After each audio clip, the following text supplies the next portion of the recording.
a significant percentage of the country that was only half hearing us or annoyed or didn't want to hear whatever, that they're beginning to get it. In fact, just a few minutes ago, we have one of the attorneys we're dealing with on some of the bond fraud, who's done tremendous work, and we had him briefed on how the manipulated votes, not just for candidates, but for school bonds and other things, that it's part of this whole larger scheme. And he was just texting us back. It all clicks. He spent tens of hours. He was briefed. He's put the pieces together. This was somebody who was looking at some of these issues for 10 years. And the missing component was election manipulation fraud, both of the candidates that win, all the way from school boards on up, city council, et cetera, through the larger offices, and then the bond issues also. And so within the election environment, it's not just about the candidates, it's other issues that show up on the ballots and are being frauded also. So, yeah, and it somehow makes perfect sense that you have somebody that, is, got some connection to a Church of Satan mentality, if not direct membership. By the way, in the video you just showed, by the way, it shows Hillary in the van going into the gates of Gitmo. And they'll have to create a Hillary wing for all of her friends and buddies. But that's not that wild, because, Hillary's a member of the Wing Coven in the West Coast. She's an honorary member of the Wing Coven. She's a for real card-carrying certified witch. And so she's an honorary member of the Wing Coven on the East Coast out of New York. But they're going to have to open up a new chapter at Gitmo, and she can be the head of the Wing Coven wing of Gitmo folks. So we'll ask Eric if he wants to join there. So the part that I have a problem with, Juan, is that there's so many connected tissue to not only what we're seeing happen with the people like Eric Coomer, Hillary Clinton, Obama, some of the other things that we deal with, but we're talking about people that have done massive amounts of harm to people have died. People have died. There's been zero accountability across the board on anything that was done. Anything. Well, let me just short stop you there for 1 second. I hope you short stop. You and I both know that Tina is not in great health, and her wasn't going in and is deteriorated since she's been in prison. Even with our best efforts, if we got her out today, who knows how long she might have in this trying situation. They want her dead. They will be responsible for killing her, and every day shortened her life with what they're doing to her. These people are monsters, and they have no regard for anybody else's life but their own. And at some level, they're sold out, bought, and paid for by the devil himself. So even their own life has been compromised, let alone they're going to take everybody down with them that they can. They don't value your life or even their own. It's a very disturbing thing as you go deeper into it. So what do you see happening? We've both gotten information from people that said she'll be out in a week, out in 2 weeks, out in 3 weeks. It's debilitating because we know that there are things that can be done very quickly to get Tina out, but it's not being done. So Juan, there's an element, and as J.D. Vance said, he says you can't get to the place where there's no hope.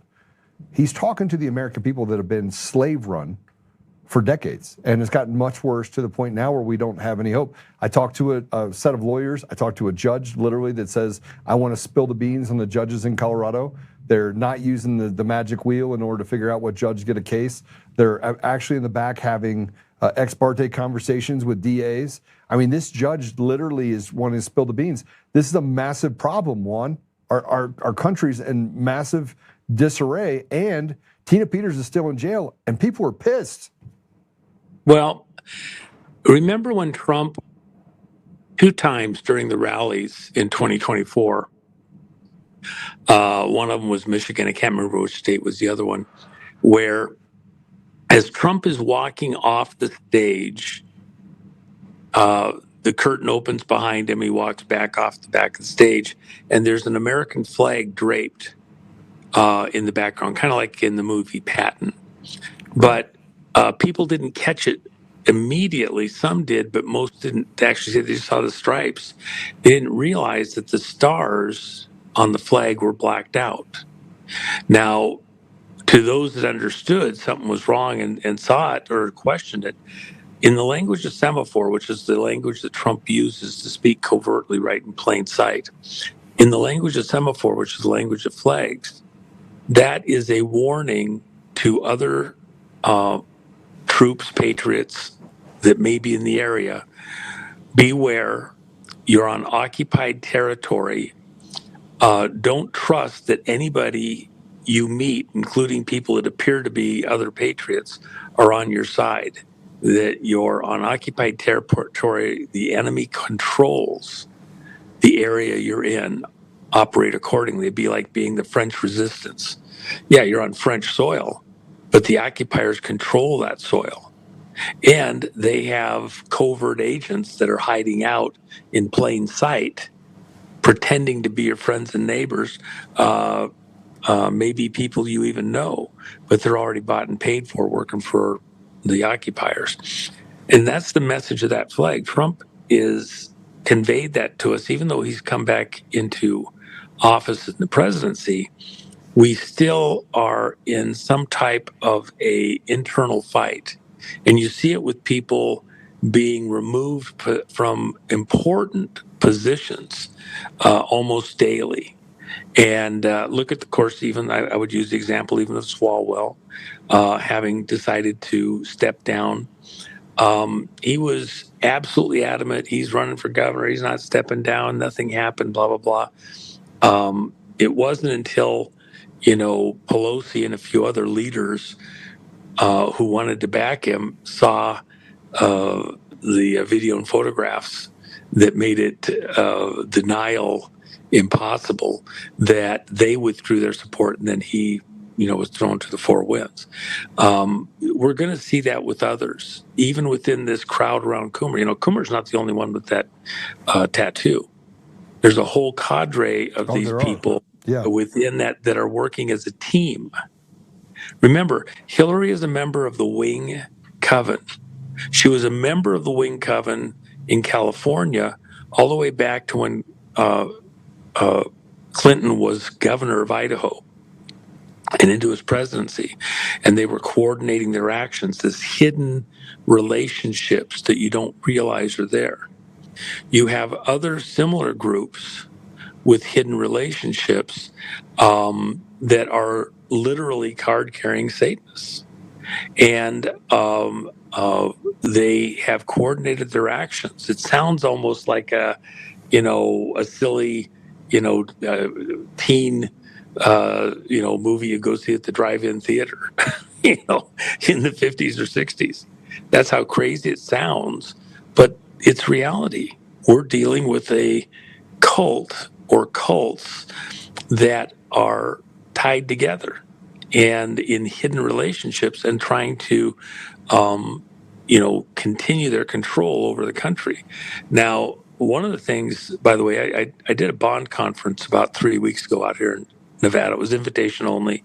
And because I was looking for the experts, and I had just a couple of podcast people. I think we sent you an invitation, but you weren't able to make it. But the short version is, I was invited. I would have. yeah, I think we sent a note. Oh, I thought we got that to you. Well, we were gonna, I've got something coming up here in June 15 to 17. It's going to be absolutely epic. And so you did hear that I'm running for state chair of the GOP in Colorado to fix it, right? I don't know if I did catch that. No. Yeah, I stopped. I knew you were running for running the for something I governor's hadn't race. heard. I take Yes, that back. I did too hear that. Yeah, I take that back. My chief of staff's here, and we were just talking about. You going to Yeah, go ahead. endorse me while you're on here? Yeah. In fact, I'll tell you what. You know where a lot of the problem is in all of these states is the GOP leadership. It's absolutely. I'll give you an example. I got a particular state I'm dealing with right now on something. The GOP head,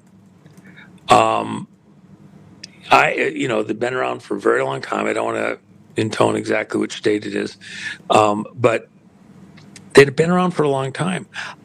I don't see anything that's being done there that isn't just for personal aggrandizement or advancement. I don't see any support of the real candidates. It's the ones that can get some money back to friends and buddies, including campaign managers. This campaign manager racket is over the top. In this particular case, they want several $100,000 to run a campaign for a person, first of all, that I'm not convinced is actually even healthy enough to hold the position, healthy enough mentally to hold the position. But they're pushing this person to use their contacts to get several $100,000 that then that person would give to a campaign manager who's then going to share some of that money with the GOP person. And what are they going to do? What are they going to buy with it? They're not really running a campaign to fix the state. They're running a campaign to grease their own hands. It's painful to me. So this is what I said I would do. I've been attacked viciously because if I fix the state of Colorado's GOP, I can also win races all the way up to the top in 2026. Because you can help real candidates, real people that are there for the people, not for their own little clubs or backdoor deals or whatever. One of the things, if I get this job, then I'm going to get somebody, they're going to go on a golf game with Trump. I don't care about a golf game with Trump. I care about fixing what's going wrong with the way the property taxes are in, Colorado. Do you know? I don't know if you know this. Let me throw this in your court in case you're not aware of this.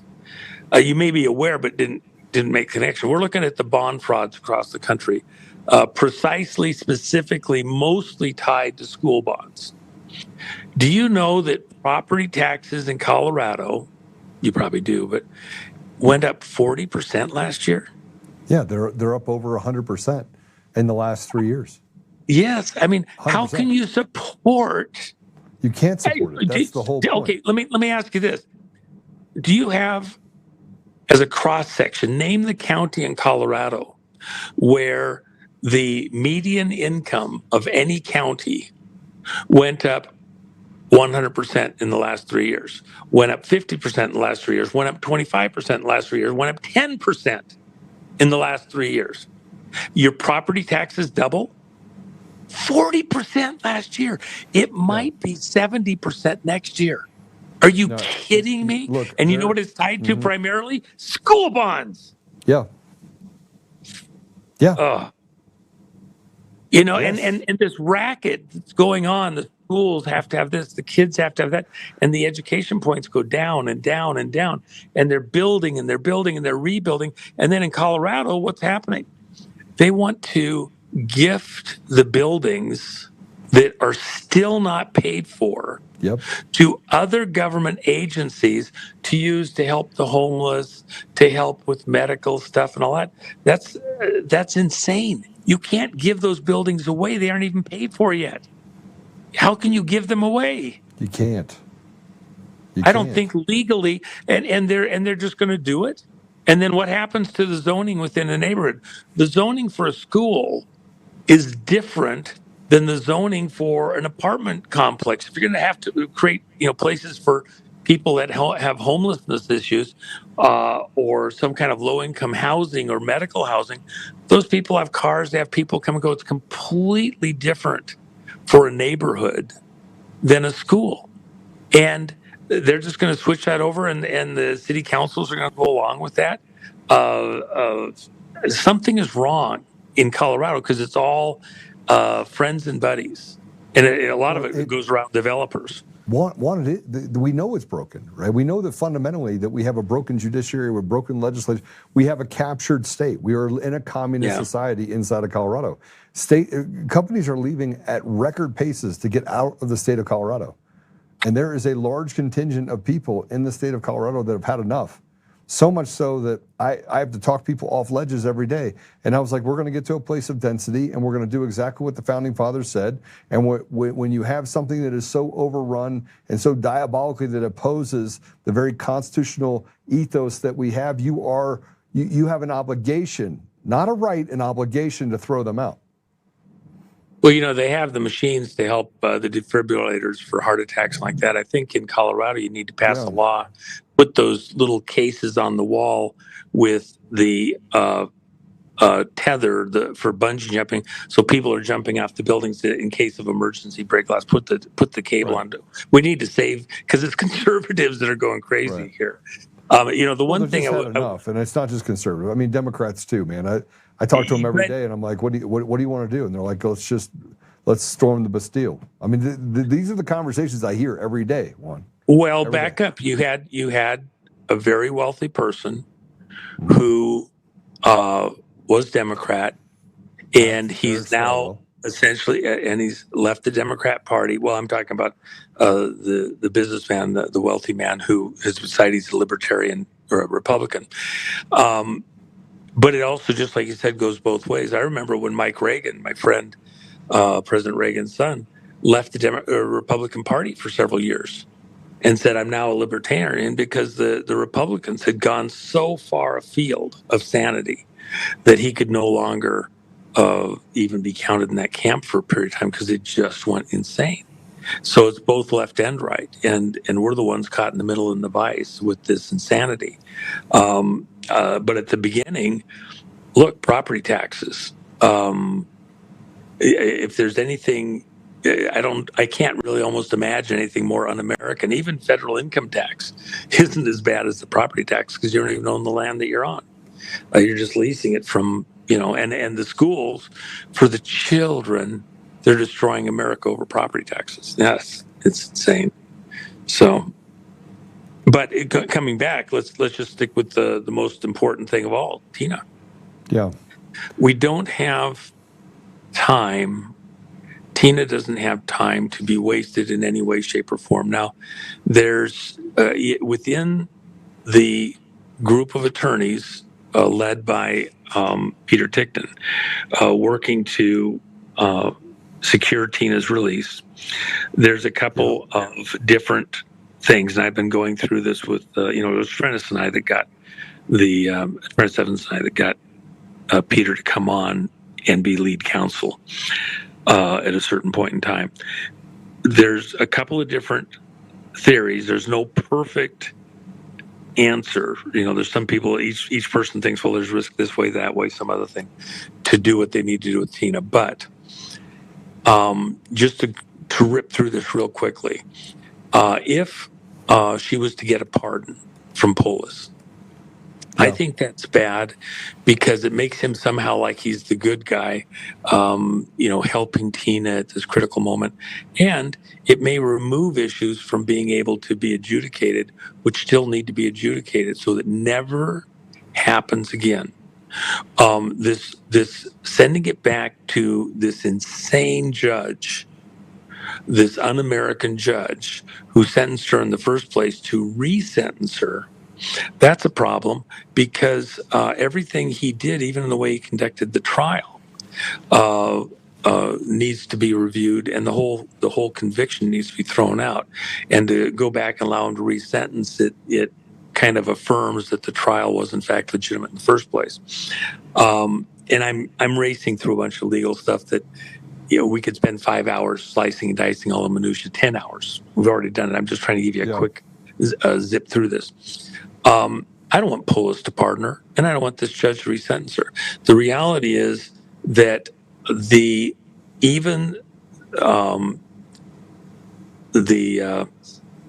court that just heard this and then sent it back down for resentencing, this appeals court, that should be rejected. This should immediately go to the state Supreme Court because while they sent it back for resentencing, there's numerous issues which were valid issues the court denied. Those issues should be appealed. Even the resentencing should be appealed to the Colorado Supreme Court immediately. And if they so much as pass gas the wrong direction, it should include that Tina's out on bond immediately, because eventually, here's the rub. Eventually, Tina's case is going to be overturned one way or another, probably at the U.S. Supreme Court. But in the meantime, hours, days, years of her life are being frittered away that you can't buy them back with all the money on planet Earth. It's one of the most egregious evils that have ever happened. And she no longer holds office, so there's no threat she could redo something that would be a threat to the state. She's 70 years old, never had a traffic infraction ever in her whole life, let alone, crimes against humanity or something like that. You have the discrepancy, this fractured justice, where somebody else who actually did the crime from the state Senate gets a slap on the wrist, and Tina gets 9.5 years, and part of the sentencing is because she exercised her First Amendment right of free speech and saying something. So within all of that, while they're doing whatever questioning, review they want to do, she should be out on bail. She should be out on bond of some sort. And that should be instantaneous. So in the appeal to the Colorado Supreme Court, it should include that she is immediately removed on bond of some type from physical custody in the prison system. And if she isn't for any reason, then it should go to the U.S. Supreme Court, and it can. And Gorsuch, who manages that district from the Supreme Court, has already slapped Colorado on the face and the ass, kicked him in the ass, left with the pointy boots, left a mark in 2023 over the way that the courts in Colorado were damaging the civil rights of citizens in their sentencing and violating their various constitutional civil rights. And so he's already signaled by the way he responded in 2023 that if there's further abuses within the Colorado court system, he is right there ready to dive in. He would dive in, I think, within hours of the state Supreme Court deciding, well, they'll take it on, but they're going to leave Tina in jail while they think about this for 6, 7, 8 months. Yeah. You can file at the U.S. Supreme Court, and instantaneously they are going to let her out on bond. And there's no state court's going to deny something from Gorsuch. Okay, it's not going to be like with President Trump when they shine on it's a state issue or whatever. No. They'll kick them hard, and they already have. So that's part of the strategy, I believe, that's probably in play right now that was intoned by Peter Tickton. And in fact, Peter's going to be on my chief of staff show, Matt Meck's show over at PPN today at 6 o'clock Central. And I believe that's one of the issues that they're going to be talking about, because I think they were going to file today something to that effect with Colorado Supreme Court. We'll see exactly what happened. But that would have, we think, the likelihood that she would be out of prison on some type of bail or bond almost immediately. Now, we've both been of the opinion she's going to be out several times based on the president's actions, based on other legal filings that were done, and she's still in there. It couldn't be more painful for us, watching what's happening to Tina. But I think this has a fair likelihood of resulting in something pretty quickly with this current situation. So politics are being played on top of Tina Peters, no matter how we pull it. She's now been in jail for almost 580 days, 574 days, I think is today. Yeah. Longer than the Iran hostages. And talk about political prisoners. Yeah, and we keep having this conversation specifically about Tina. President Trump has pardoned her. There is no provision, by the way, or statutory requirement that a presidential pardon would not carry any weight in a state prosecution. It has never happened before. Well, everybody needs to understand that. In 1791 or was it 1807?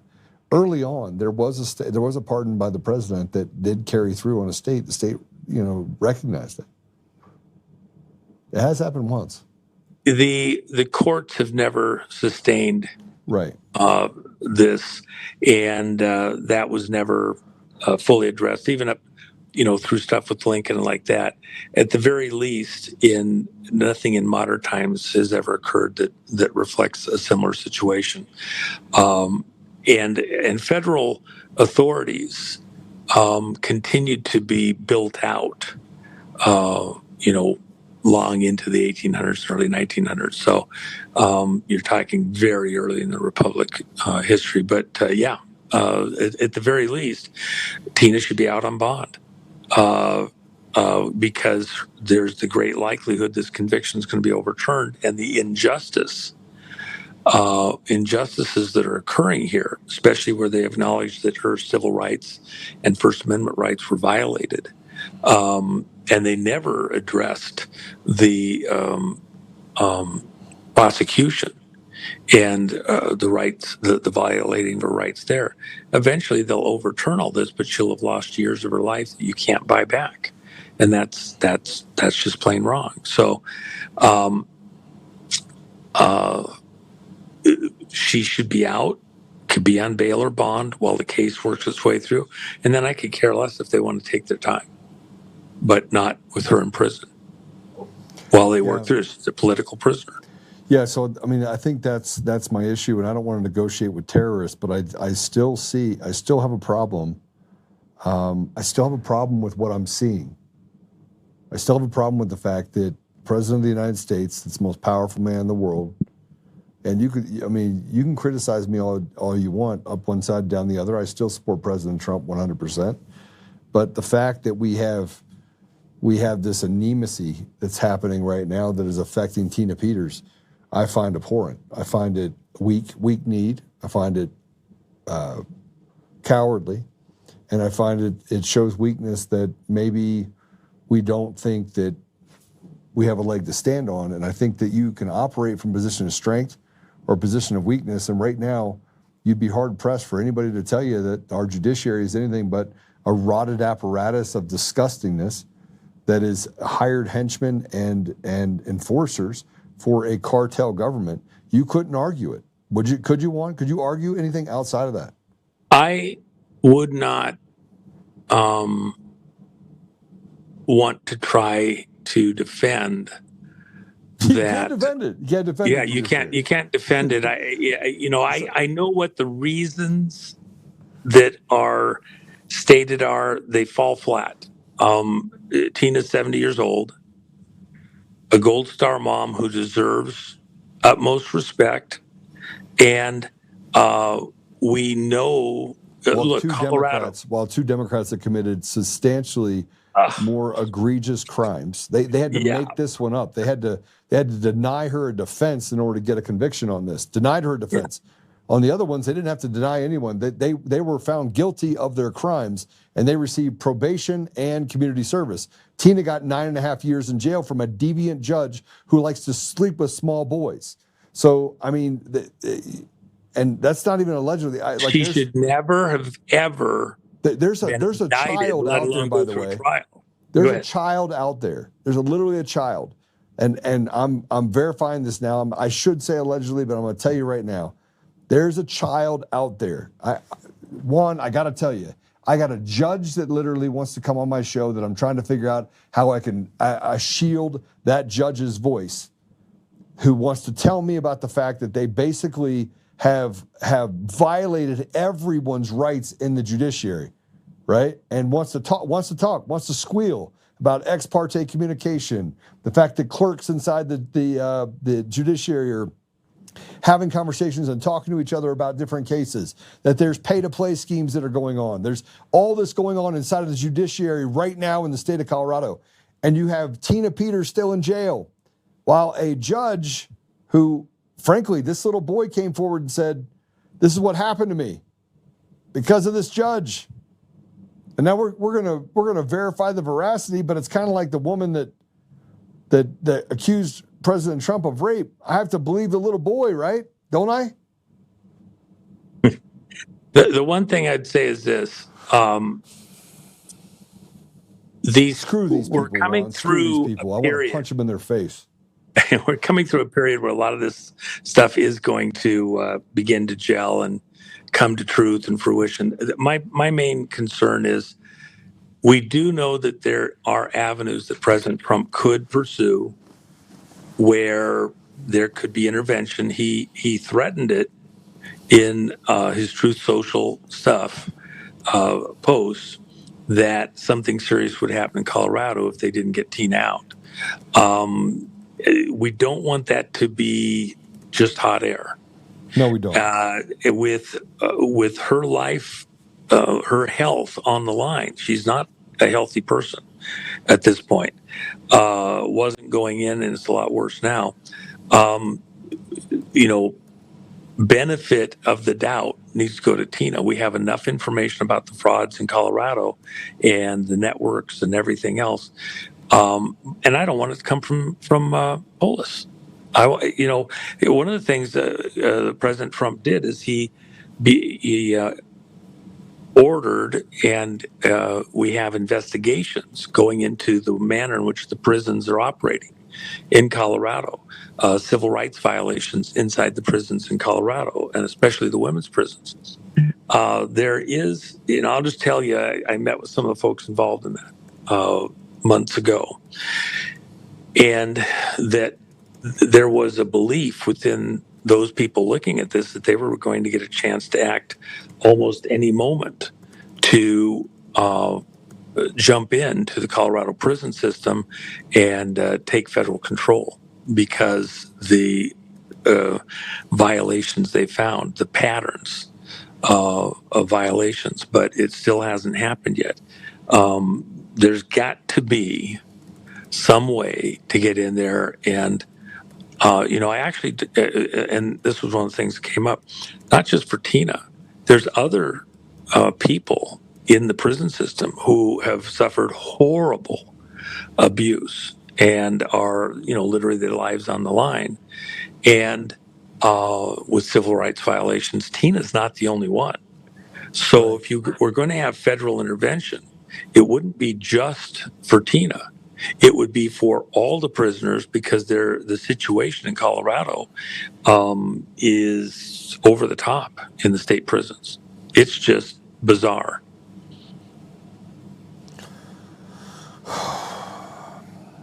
But I know we're both, you know what? It sounds, I feel like the guy with the suitcases or the briefcases in China waving him in front of the tank, right? But I will say this, there is a lot happening. Now, the only thing I would say in defense, and it's not really, it does fall flat, so I'm not using it as a total defense of President Trump in the matter of Tina, but I'll just state this so it's on the table in our considerations.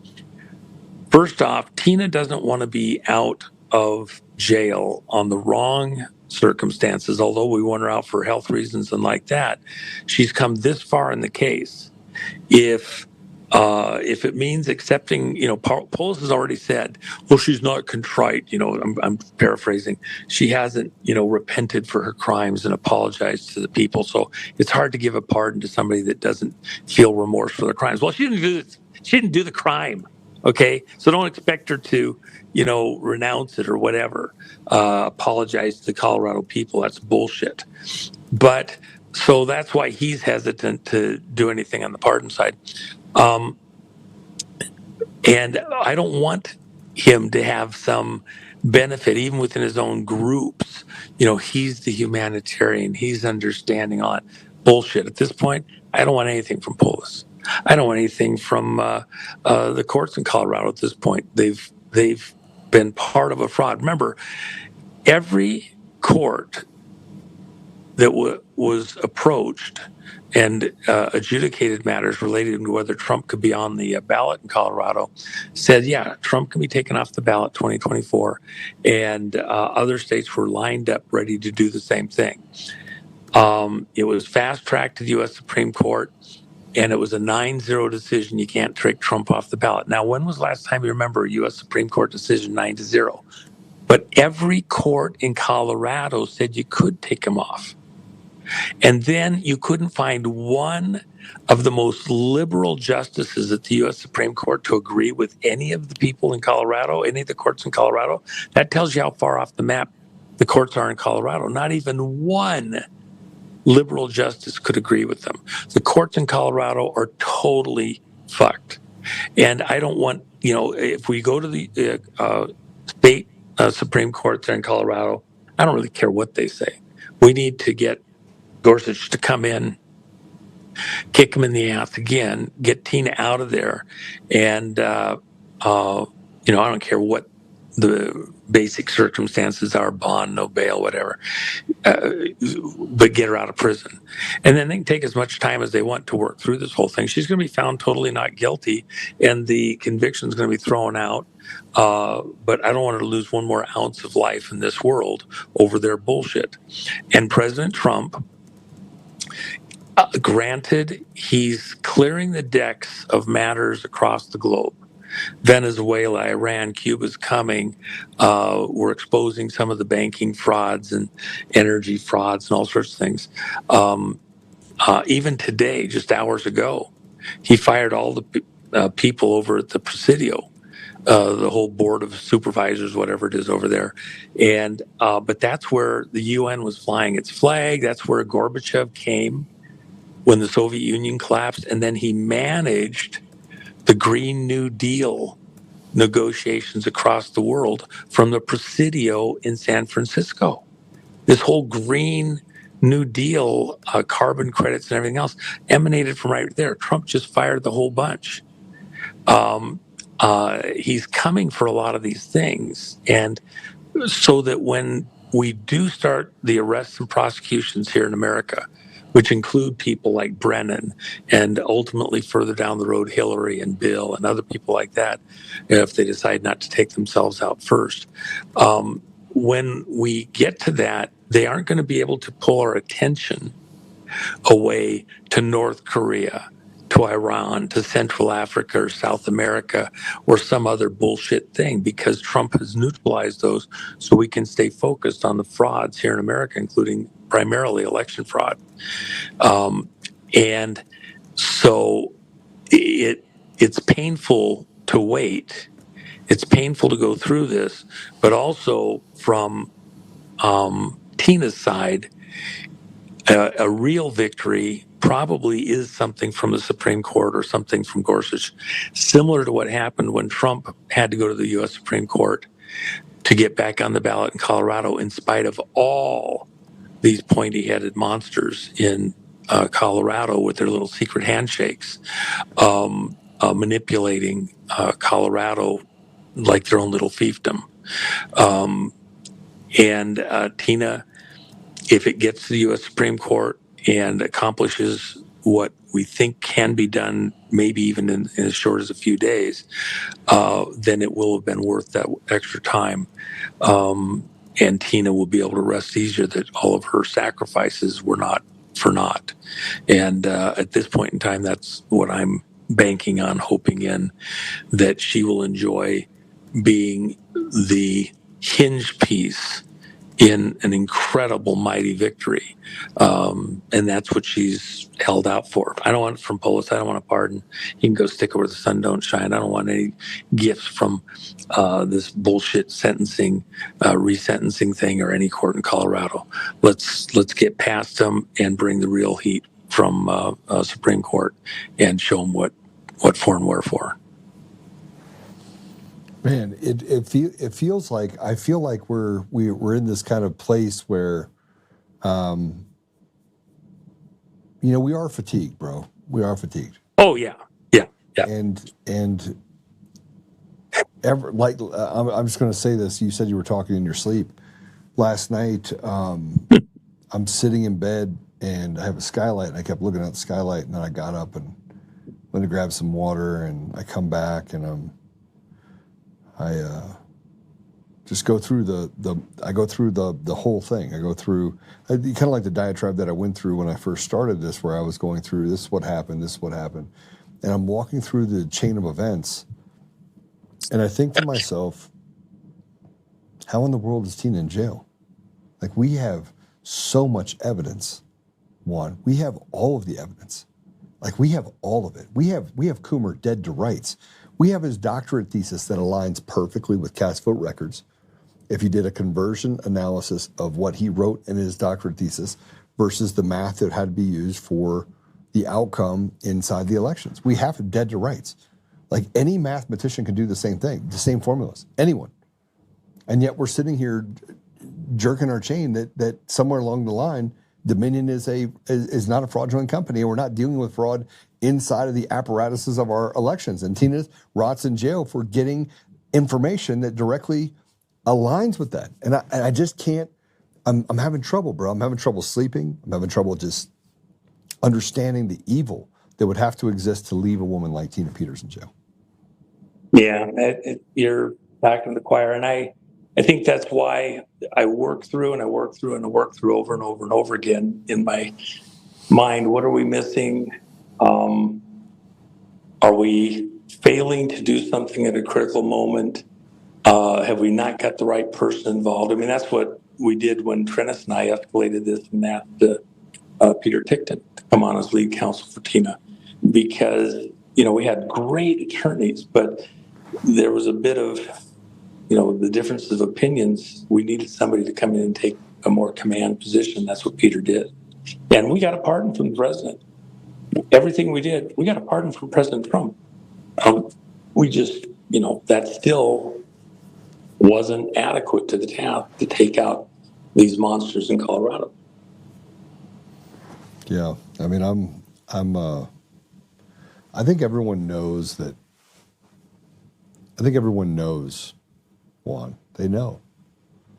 We can see the evil right in front of us, and yet it is protected by people who say that we have to remain civil. And I want to stay civil. I do.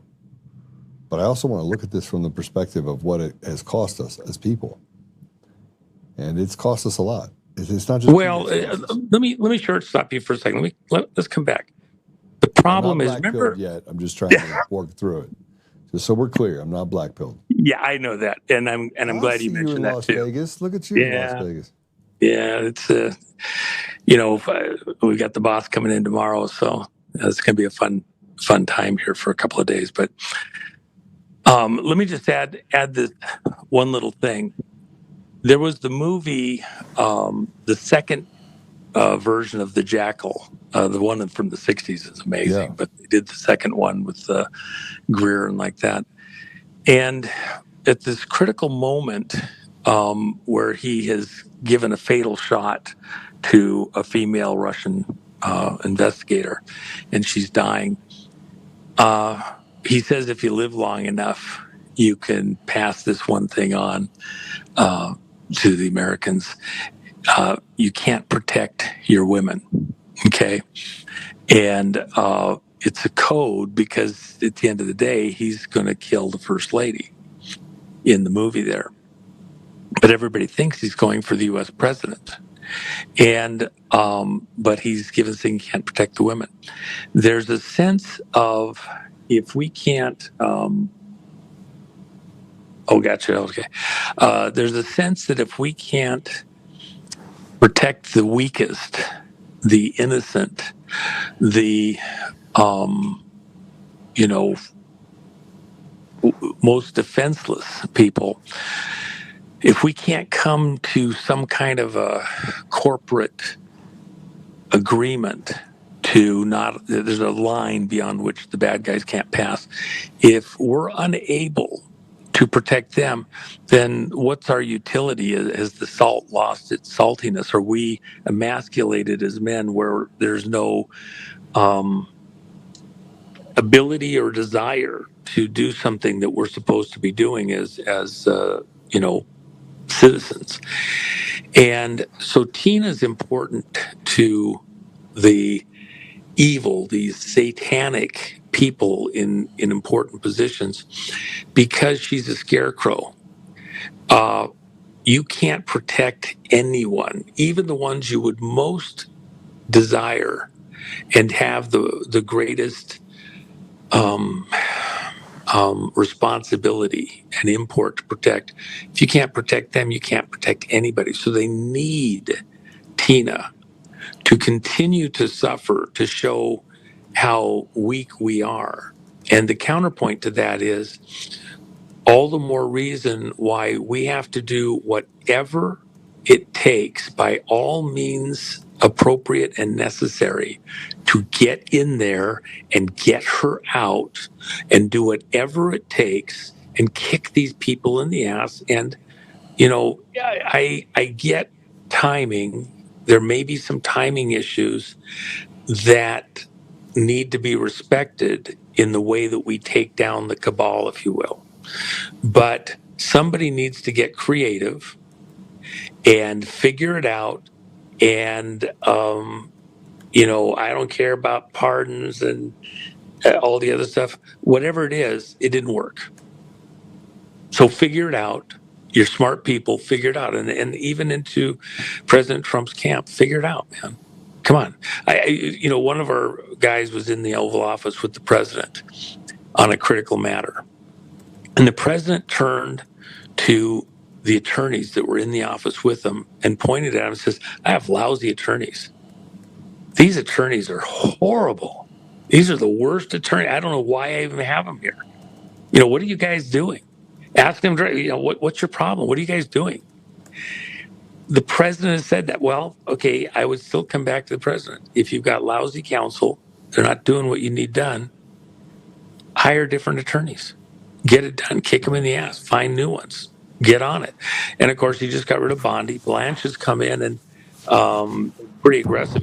They had something sitting on the shelf for months and months and months since Blanche has been in. They exercised it yesterday. They went out and seized tons and tons and tons of meth and other drugs on trucks running all over the Southwest here in the United States, 12 states.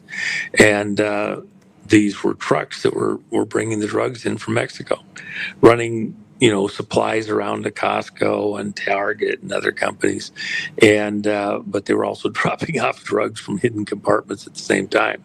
Well, that was in play for like over a year, and Bondi hadn't given the go-ahead to finish the job.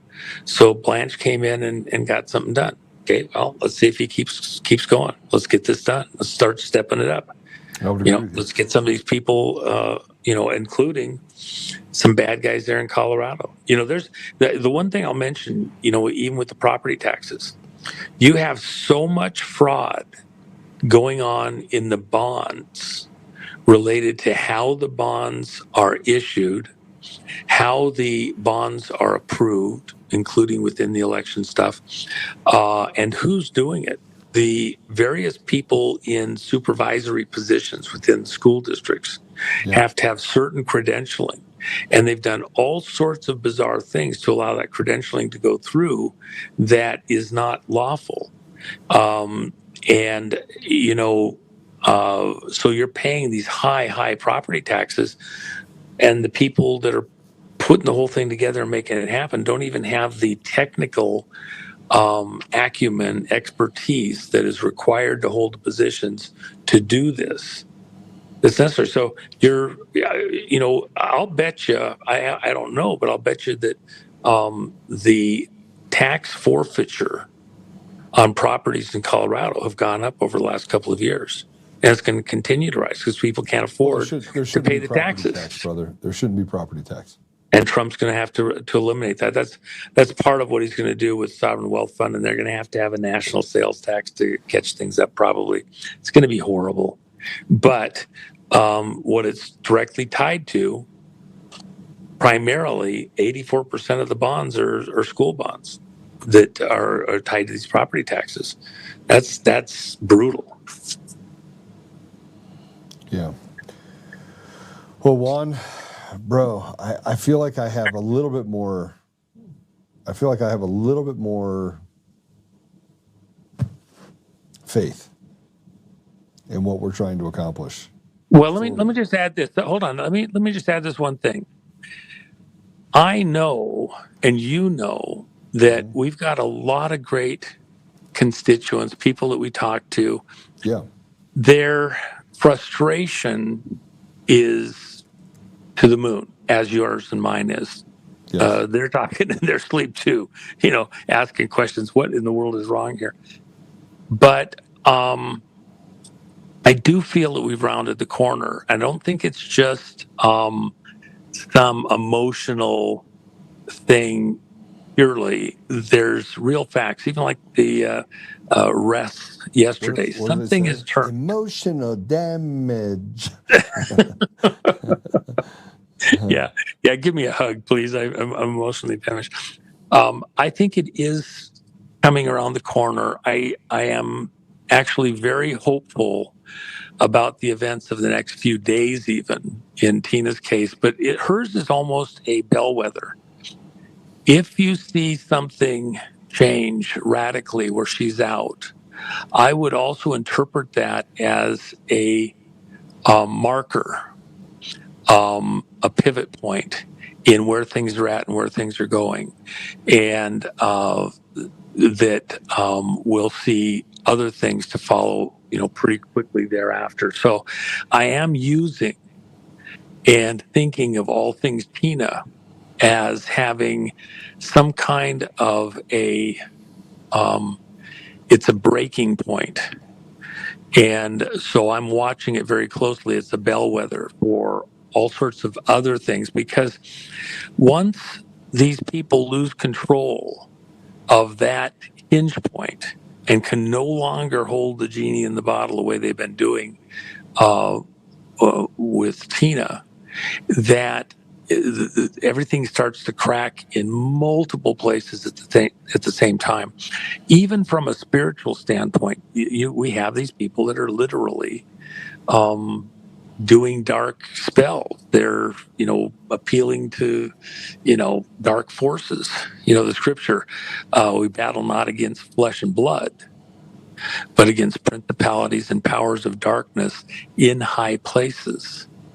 And, Coomer is, I think, somehow representative of that, even with the markings that he carries on his body.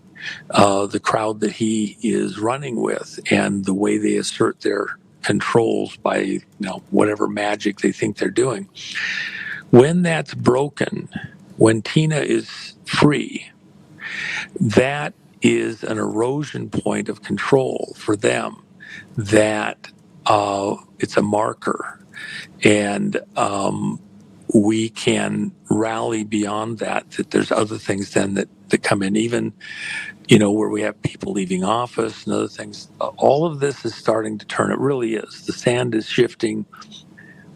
The only thing I'd say beyond that, specifically to our audience here, prayer does change things. If there is a spiritual side to this, prayer changes things.